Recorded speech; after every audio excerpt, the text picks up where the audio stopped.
There are about 7,000 diseases that affect the human family. About 500 have a medicine available for them. If you are one of those unfortunate people who happens to get one of those 6,500 diseases, doctors can do nothing for you.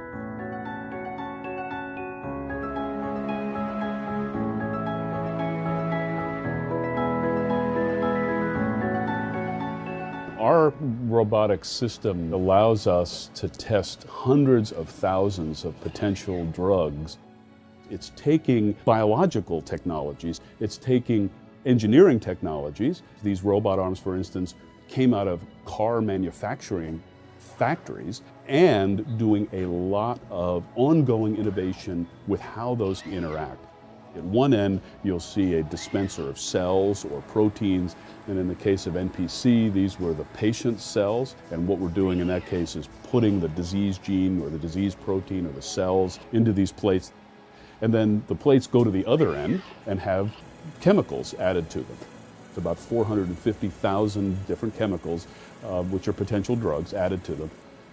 And then they move back up to the other end of the robot and get put in readers, which are essentially very sensitive cameras to find out whether those chemicals fixed the problem that was present in the cell or the protein.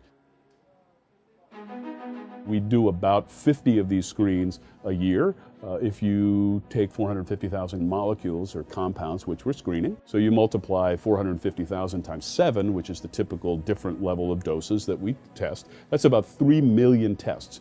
We do 3 million tests on that robot every week on a different disease.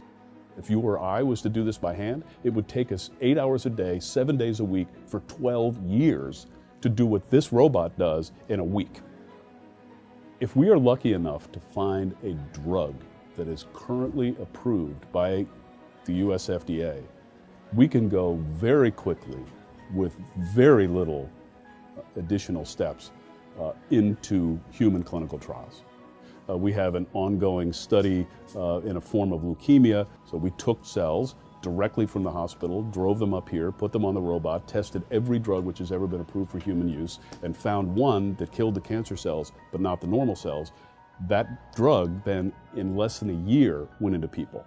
And we've seen this happen over and over and over again. Actually, this robot has never done the same thing twice. Every time it does an experiment, it is learning from the experiments it did before. In a process that fails currently 99.9% of the time, we have to have a system which is continuously learning. That is what this lab is doing.